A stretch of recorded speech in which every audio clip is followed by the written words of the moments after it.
कौसल्या सुप्रजा रामपूर्वा सन्ध्या प्रवर्तते। उत्तिष्ठ नरशार्दूल कर्तव्यं दैवमाह्निकम्। कौसल्या सुप्रजा रामपूर्वा सन्ध्या प्रवर्तते। उत्तिष्ठ नरशार्दूल कर्तव्यं दैवमाह्निकम्। उत्तिष्ठोत्तिष्ठ गोविन्द उत्तिष्ठ गरुडध्वज। उत्तिष्ठ कमलाकान्त त्रैलोक्यं मङ्गलं कुरु। उत्तिष्ठोत्तिष्ठ गोविन्द उत्तिष्ठ गरुडध्वज। उत्तिष्ठ कमलाकान्त त्रैलोक्यं मङ्गलं कुरु। मातः समस्तजगतां मधुकैटभारेः वक्षो विहारिणि मनोहर दिव्यमूर्ते। श्रीस्वामि निःश्रित जनप्रियदानशीले श्रीवेङ्कटेश दयिते तव सुप्रभातम्। मातः समस्तजगतां मधुकैटभारेः वक्षो विहारिणि मनोहर दिव्यमूर्ते। श्रीस्वामि निःश्रित जनप्रियदानशीले श्रीवेङ्कटेश दयिते तव सुप्रभातम्। तव सुप्रभातमरविन्दलोचने भवतु प्रसन्नमुखचन्द्रमण्डले। विधिशङ्करेन्द्रवनिताभिरर्चिते वृषशैलनाथ दयिते दयानिधे। अत्र्यादिसप्तर्षयः समुपास्य सन्ध्या आकाशसिन्धुकमलानि मनोहराणि। आदाय पादयुगमर्चयितुं प्रपन्नाः शेषाद्रिशेखर विभो तव सुप्रभातम्। पञ्चाननाब्ज भव षण्मुखवासवाद्याः त्रैविक्रमादिचरितं विबुधा स्तुवन्ति। भाषापतिः पठति वासरशुद्धिमारात् शेषाद्रिशेखर विभो तव सुप्रभातम्। ईषत्प्रफुल्ल सरसीरुहनारिकेल पूगद्रुमादिसु मनोहर पालिकानाम् आवाति मन्दमनिलः सह दिव्यगन्धैः शेषाद्रिशेखर विभो तव सुप्रभातम्। उन्मील्य नेत्रयुगमुत्तमपञ्जरस्थाः पात्रावशिष्टकदलीफलपायसानि भुक्त्वा सलीलमथ केलिशुकाः पठन्ति शेषाद्रिशेखर विभो तव सुप्रभातम्। तन्त्री प्रकर्ष मधुरस्वनया विपञ्च्य गायत्यनन्तचरितं तव नारदोऽपि। भाषा समग्रमसकृत्करचाररम्यम् शेषाद्रिशेखर विभो तव सुप्रभातम्।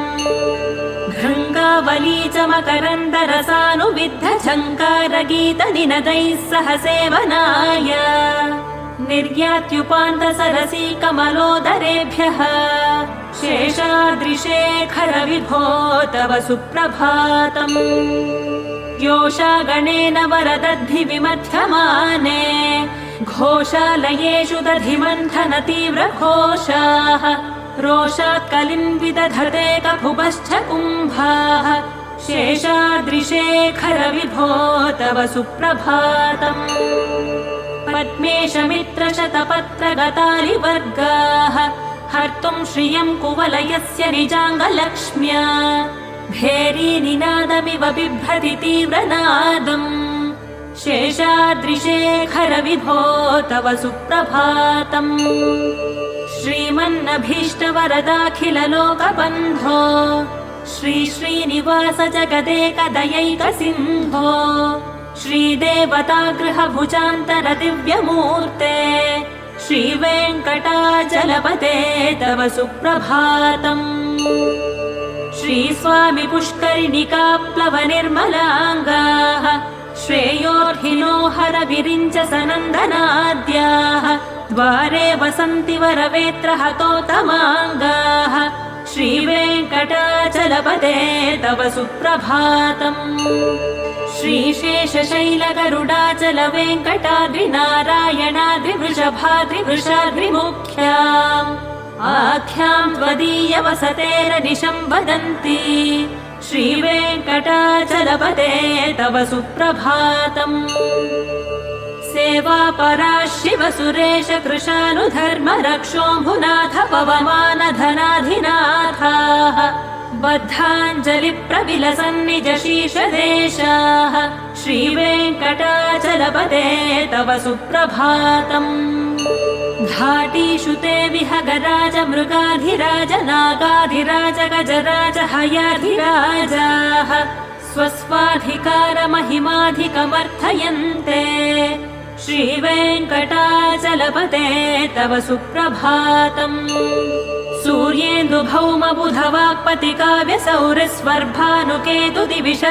सूर्येन्दुभौमबुधवाक्पतिकाव्यसौरस्वर्भानुकेतुदिविषत्परिषत्प्रधानाः त्वद्दासदासचरमावधिदासदासाः श्रीवेङ्कटाचलपते तव सुप्रभातम् त्वत्पादधूलिभरितस्फुरितोत्तमाङ्गाः स्वर्गापवर्गनिरपेक्ष निजान्तरङ्गाः कल्पागमाकलनयाकुलतां लभन्ते श्रीवेङ्कटाचलपते तव सुप्रभातम् त्वद्गोपुराग्रशिखराणि निरीक्षमाणाः स्वर्गापवर्गपदवीं परमां श्रयन्तः मर्त्यामनुष्यभुवने मतिमाश्रयन्ते श्रीवेङ्कटाचलपते तव सुप्रभातम् श्रीभूमिनायक दयादिगुणामृताब्धे देवाधिदेव जगदेक शरण्यमूर्ते श्रीमन्ननन्त गरुडादिभिरर्चिताङ्घ्रे श्रीवेङ्कटाचलपते तव सुप्रभातम् श्रीपद्मनाभ पुरुषोत्तम वासुदेव वैकुण्ठमाधव जनार्दन चक्रपाणे श्रीवत्सचिह्न शरणागत पारिजात श्रीवेङ्कटाचलपते तव सुप्रभातम् कन्दर्पदर्पहर सुन्दर दिव्यमूर्ते कान्ताकुचाम्बुरुह कुट्मललोल दृष्टे कल्याण निर्मल गुणाकर दिव्यकीर्ते श्रीवेङ्कटाचलपते तव सुप्रभातम् मीनाकृते कमठकोल नृसिंहवर्णिन् स्वामिन् परश्वथ तपोधन रामचन्द्र शेषांश राम यदुनन्दन कल्किरूप श्रीवेङ्कटाचलपते तव सुप्रभातम् येलालवङ्ग घनसार सुगन्धितीर्थम् दिव्यं वियत्सरिति हेम घटेषु पूर्णम् धृत्वाद्य वैदिक शिखामणयः प्रहृष्टाः तिष्ठन्ति वेङ्कटपते तव सुप्रभातम् भास्वानुदेति विकचानि सरोरुहाणि सम्पूरयन्ति निनदैः ककुभो विहङ्गाः श्रीवैष्णवाः सततमर्थितमङ्गलास्ते धामाश्रयन्ति तव वेङ्कट सुप्रभातम् ब्रह्मादयः सुरवराः समहर्षयस्ते सन्तः सनन्दन मुखास्त्वथ योगिवर्याः धामान्तिके तव हि मङ्गलवस्तु हस्ताः श्रीवेङ्कटाचलपते तव सुप्रभातम् लक्ष्मीनिवास निरवद्य गुणैक सिन्धो संसार सागर समुत्तरणैक सेतो वेदान्त वेद्य निज वैभव भक्त भोग्य श्रीवेङ्कटाचलपते तव सुप्रभातम् लक्ष्मीनिवास निरवद्य गुणैक सिन्धो संसार सागर समुत्तरणैक सेतो वेदान्त वेद्य निज वैभव भक्त भोग्य श्रीवेङ्कटाचलपते तव सुप्रभातम् इत्थं वृषाचलपतेरिह सुप्रभातम् ये मानवाः प्रतिदिनं पठितुं प्रवृत्ताः तेषां प्रभातसमये स्मृतिरङ्गभाजां प्रज्ञां परार्थसुलभां परमां प्रसूते इत्थं वृषाचलपतेरिह सुप्रभातम् ये मानवाः प्रतिदिनं पठितुं प्रवृत्ताः तेषां प्रभातसमये स्मृतिरङ्गभाजां प्रज्ञां परार्थसुलभां परमां प्रसूते कमलाकुचचूचुक कुङ्कुमतो नियतारुणिता नीलतनो कमलायतलोचनलोकपते विजयी भव वेङ्कटशैलपते कमलाकुचूचुककुङ्कुमतो नियतारुणितातुलनीलतनो कमलायतलोचनलोकपते विजयी भव वेङ्कटशैलपते स चतुर्मुख षण्मुख पञ्चमुख प्रमुखाखिल दैवतमौलिमणे शरणागतवत्सलसारनिधे परिपालय मां वृषशैलपते अतिवेलतया तव दुर्विषहैरनुवेलकृतैरपराधशतैः भरितं त्वरितं वृषशैलपते परया कृपया परिपाहि हरे अधिवेङ्कटशैलमुदारमते जनताभिमताधिकदानरतात् परदेवतया गदितानि गमै कमलादयितान्न परं कलये कलवेणुरवा वशगोपवधूशतकोटिवृतात् स्वरकोटिसमात् प्रतिवल्लविकाभिमतात् सुखदात् वसुदेवसुतान्न परं कलये अभिरामगुणाकरदाशरथे जगदेकधनुर्धरधीरमते रघुनायक राम रमेश विभो वरदो भवदेव दयाजलधे अवनीतनया कमनीयकरं रजनीकरचारुमुखाम्बुरुहम् रजनीचरराजतमो मिहिरं महनीयमहं रघुराममये सुमुखं सुहृदं सुलभं सुखदं स्वनुजं च सुकाय ममोघशरम् अपहाय रघुत्वहमन्यमहं न कथञ्चन कञ्चन जातु भजे विना वेङ्कटेशं ननाथो ननाथः सदा वेङ्कटेशं स्मरामि स्मरामि हरे वेङ्कटेश प्रसीद प्रसीद प्रियं वेङ्कटेश प्रयच्छ प्रयच्छ अहं दूरतस्ते पदाम्भोजयुग्मप्रणामेच्छयागत्य सेवां करोमि सकृत्सेवया नित्यसेवाफलं त्वं प्रयच्छ प्रयच्छ प्रभो वेङ्कटेश अज्ञानिना दोषान् अशेषान् विहितान् हरे क्षमस्वत्वं शेषशैलशिखामणे ईशानां जगतोऽस्य वेङ्कटपतेर्विष्णोः परां प्रेयसीं तद्वक्षस्थलनित्यवासरसिकां तत्शान्तिसंवर्धिनीं पद्मालङ्कृतपाणिपल्लवयुगां पद्मासनस्थां श्रियम् वात्सल्यादिगुणोज्ज्वलां भगवतीं वन्दे जगन्मातरम् श्रीमन्कृपाजलनिधे कृत सर्वलोक सर्वज्ञशक्तनत वत्सल सर्वशेषिन् स्वामिन् सुशील सुलभाश्रित पारिजात श्रीवेङ्कटेश चरणौ शरणं प्रपद्ये आनूपुरार्पित सुजात सुगन्धि पुष्प सौरभ्य सौरभकरौ समसन्निवेशौ सौम्यौ सदानुभवनेऽपि नवानुभाव्यौ श्रीवेङ्कटेश चरणौ शरणं प्रपद्ये सद्यो विकासि समुदित्वरसान्द्रराग सौरभ्य निर्भर सरोरुह साम्यवार्ताम् सम्यक्षु साहसपदेषु विलेखयन्तौ श्रीवेङ्कटेश चरणौ शरणं प्रपद्ये रेखामयध्वज सुधाकलशातपत्र वज्राङ्कुशाम्बुरुह कल्पकशङ्खचक्रैः भव्यैरलङ्कृततलौ परतत्त्वचिह्नैः श्रीवेङ्कटेश चरणौ शरणं प्रपद्ये ताम्रोदरद्युतिपराजित पद्मरागौ बाह्यैर्महोभिरभिभूत महेन्द्रनीलौ उद्यन्नखांशुभिरुदस्त शशाङ्कभासौ श्रीवेङ्कटेश चरणौ शरणं प्रपद्ये सप्रेम भीतिकमलाकर पल्लवाभ्यां संवाहनेऽपि सपदि क्लममादधानौ कान्ताववाङ्मनसगोचरसौ कुमार्यौ श्रीवेङ्कटेशचरणौ शरणं प्रपद्ये कान्ताववाङ्मनसगोचरसौ कुमार्यौ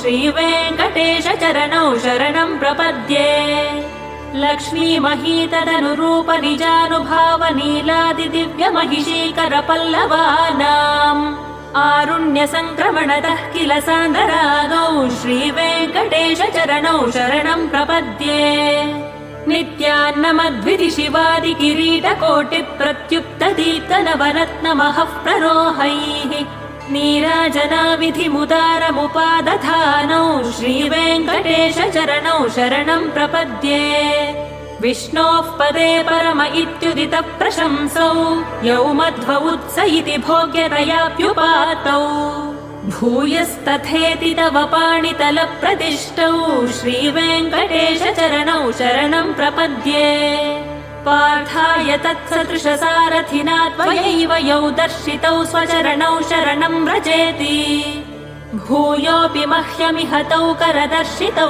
ते श्रीवेङ्कटेशचरणौ शरणं प्रपद्ये मन्मूर्धिकालियफणे विकटाटवीषु श्रीवेङ्कटाद्रिशिखरे शिरसिश्रुतीनाम् चित्तेऽप्यनन्यमनसां सममाहितौ ते श्रीवेङ्कटेशचरणौ शरणं प्रपद्ये अम्लानहृष्यदवनीतलकीर्णपुष्पौ श्रीवेङ्कटाद्रिशिखराभरणायमानौ आनन्दिताखिलमनोनयनौ तवैकौ श्रीवेङ्कटेशचरणौ शरणं प्रपद्ये प्रायः प्रपन्नजनता प्रथमावगाह्यौ मातुस्तनाविव शिशोरमृतायमानौ प्राप्तौ परस्परतुलामतुलान्तरौ ते श्रीवेङ्कटेशचरणौ शरणं प्रपद्ये सत्त्वोत्तरैः सततसेव्यपदाम्बुजेन संसारतारकदयार्द्रदृगञ्चलेन सौम्योपयन्त्रमुनिना मम दर्शितौ ते श्रीवेङ्कटेशचरणौ शरणं प्रपद्ये सत्त्वोत्तरैः सततसेव्यपदाम्बुजेन संसारतारकदयार्द्रदृगञ्चलेन सौम्योपयन्त्रमुनिना मम दर्शितौ ते श्रीवेङ्कटेशचरणौ शरणं प्रपद्ये श्रीशश्रिया घटिकया त्वदुपाय भावे प्राप्ये त्वयि स्वयमुपेयतया स्फुरन्त्या नित्याश्रिताय निरवत्य गुणाय तुभ्यं स्यां किङ्करो वृषगिरीश न जातु मह्यम् श्रीशश्रिया घटिकया त्वदुपाय भावे प्राप्ये त्वयि स्वयमुपेयतया स्फुरन्त्या नित्याश्रिताय निरवत्य गुणाय तुभ्यं स्यां किङ्करो वृषगिरीश न जातु मह्यम् श्रियः कान्ताय कल्याणनिधये निधयेऽर्थिनाम् श्रीवेङ्कटनिवासाय श्रीनिवासाय मङ्गलम् श्रियः कान्ताय कल्याणनिधये निधयेऽर्थिनाम् श्रीवेङ्कटनिवासाय श्रीनिवासाय मङ्गलम् लक्ष्मी सविभ्रमालोकसुभ्रूविभ्रमचक्षुषे चक्षुषे सर्वलोकानां वेङ्कटेशाय मङ्गलम् श्रीवेङ्कटाद्रिशृङ्गाङ्ग्रमङ्गलाभरणाङ्घ्रये मङ्गलानां निवासाय श्रीनिवासाय मङ्गलम् सर्वावयवसौन्दर्यसम्पदा सर्वचेतसां सदा सम्मोहनाय सुवेङ्कटेशाय मङ्गलम् नित्याय निरवत्याय सत्यानन्दचिदात्मने सर्वान्तरात्मने श्रीमद्वेङ्कटेशाय मङ्गलम् स्वतः सर्वविदे सर्वशक्तये सर्वशेषिणे सुलभाय सुशीलाय वेङ्कटेशाय मङ्गलम् परस्मै ब्रह्मणे पूर्णकामाय परमात्मने प्रयुञ्जे परतत्त्वाय वेङ्कटेशाय मङ्गलम् आकालतत्त्वमश्रान्तमात्मनामनुपश्यताम् अतृप्तामृतरूपाय वेङ्कटेशाय मङ्गलम् प्रायस्वचरणौ पुंसां शरण्यत्वेन पाणिना कृपया दिशते श्रीमद्वेङ्कटेशाय मङ्गलम् दयामृततरङ्गिन्यास्तरङ्गैरिव शीतलैः अपाङ्गैः सिञ्चते विश्वं वेङ्कटेशाय मङ्गलम् स्रग्भूषाम्बरहेतीनां सुषमावहमूर्तये सर्वार्तिशमनायास्तु वेङ्कटेशाय मङ्गलम्